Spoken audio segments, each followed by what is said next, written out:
Bonjour et bienvenue dans Apprendre à parler coaster pour une vidéo un peu spéciale car le terme dont nous allons parler n'est pas vraiment technique. En effet, nous allons parler de roues. Bon mais vas-y, non, c'est tout ce que c'est, apprendre à parler coaster, ça devient trop nul, je me désabonne, vas-y, ça devient trop pourri là. Effectivement, je pense que tout le monde ici sait ce que c'est qu'une roue. Et nous n'allons pas chercher à la réinventer dans cette vidéo, mais sur les roues de coaster, il y a des choses à dire. Tout d'abord, les roues de coaster doivent maintenir le train en place, quelle que soit la situation, dans les courbes serrées, à l'envers dans les inversions, ou lors des accélérations verticales nulles ou négatives. Les airtime, pour ceux qui n'auraient pas compris. Et pour ceux qui ne comprennent toujours pas, j'ai déjà abordé le sujet dans cette vidéo. C'est pourquoi un train de coaster ne repose pas bêtement sur la rail comme un train classique, mais dispose de plusieurs roues réparties de sorte à ce qu'elles embrassent les rails.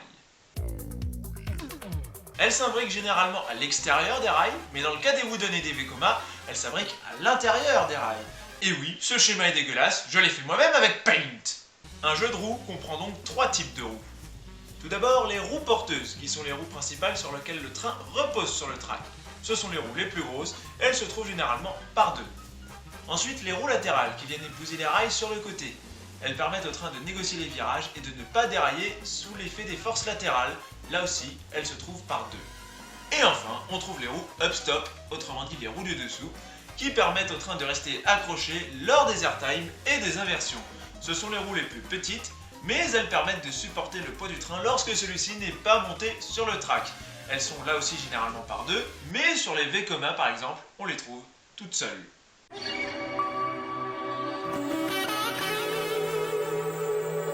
Petit rappel historique, les coasters ont vu le jour au début du 19e siècle et la première inversion est apparue en 1848. A l'époque, les trains n'avaient que les roues porteuses et les roues latérales. Alors, comment le train faisait-il pour ne pas tomber sans les roues up-stop? Vous vous souvenez sûrement que... Attention, attention, risque de son très fort. Vous vous souvenez sûrement que le premier loop faisait... C'est cette forte accélération verticale qui permettait de maintenir le train sur le track. C'est une explication encore valable aujourd'hui pour les loops où le train et ses passagers subissent une force de 1G ou plus. Autrement dit, si un loop est franchi avec une force supérieure ou égale à 1G, le train est maintenu sur le track par cette force et non par les roues up-stop. C'est aussi valable pour les passagers qui restent en place sans l'aide d'un système de sécurité. Par contre, sur des inversions type 0G roll ou autre, mieux ne vaut pas essayer. De toute façon, un train sera incapable d'être lancé si les systèmes de sécurité ne sont pas fermés.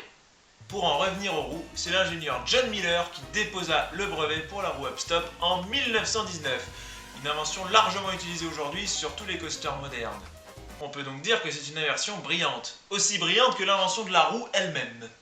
L'acier aussi, c'est brillant. Pourquoi je dis ça? Parce qu'après avoir parlé des types de roues, on va parler des matériaux qui peuvent composer les roues, et l'acier en fait partie.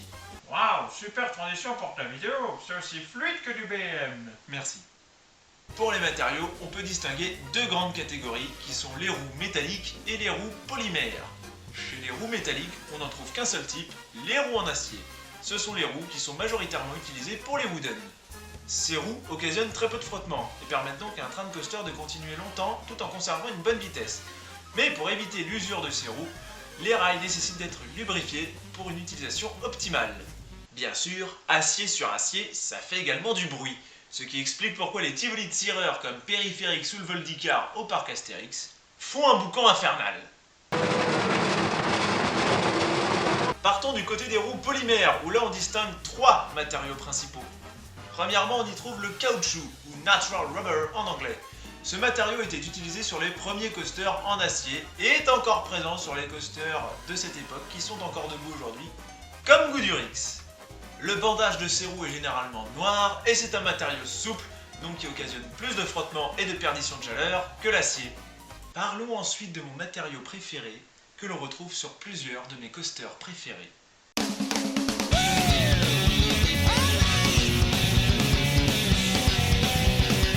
Il s'agit du nylon.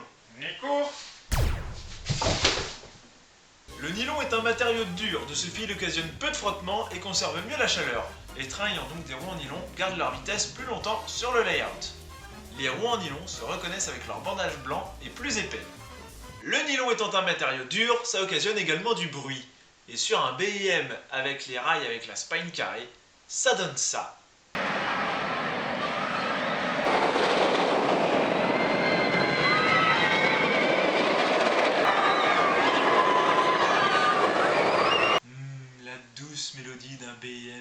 glissant sur un layout jouissif et d'une grande fluidité.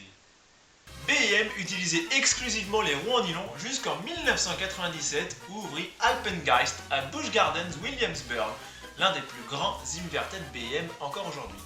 Le parc étant situé non loin de zones habitées, il a voulu un ride plus silencieux. En même temps, pour les non-habitués, j'imagine que le rugissement d'un BM peut impressionner. Mais qu'est-ce qui se passe ici? C'est là qu'intervient notre dernier matériau, le polyuréthane. Le polyuréthane est un matériau mou, de consistance similaire à celle du caoutchouc. On les reconnaît avec leur bandage fin et coloré, généralement marron, mais qui peut tendre du côté du vert, du rouge foncé, ou même du jaune, pour Shambhala à Port Aventura par exemple. Le matériau étant mou, il occasionne plus de frottement et plus de perdition de chaleur. La souplesse du polyuréthane fait aussi que ça résonne moins dans les rails. Les rides avec des roues en polyuréthane sont donc plus silencieux. Prenons un exemple que nous connaissons bien, Osiris, dont les roues changent en cours d'année en fonction des températures. Regardons cet off-ride où le train est équipé de roues en nylon sur 2 rangées.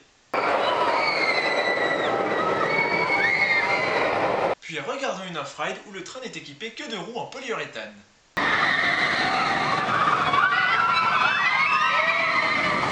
Il perd une bonne partie de sa splendeur extérieure. Les bons BM authentiques doivent rugir et avoir des roues en nylon. Luttons pour la sauvegarde des roues en nylon sur les BM. Nylon, nylon, nylon. Notons toutefois qu'il existe une autre technique aujourd'hui pour rendre un BM silencieux, qui consiste à remplir les rails et les supports de sable.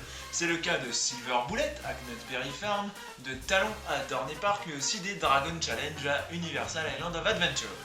Pour ces deux derniers, ils ont tout de même des roues en nylon. Pour finir, reparlons vite fait des Wooden, car si j'ai dit qu'ils utilisaient principalement des roues en acier, il existe quand même des exceptions, comme les Wooden Intamin, tels que El Toro à Six Flags Great Adventures ou Balder à Liseberg, mais aussi Wodan à Europa Park, qui est un GCI. Tous ces Wooden utilisent des roues en polyuréthane. Qu'est-ce qui se passe en dessous? On construit un coaster? Qu'est-ce t'en dis, Twix?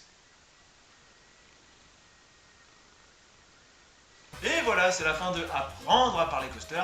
Partagez si vous aussi vous soutenez les roues en nylon sur les BM. Nylon!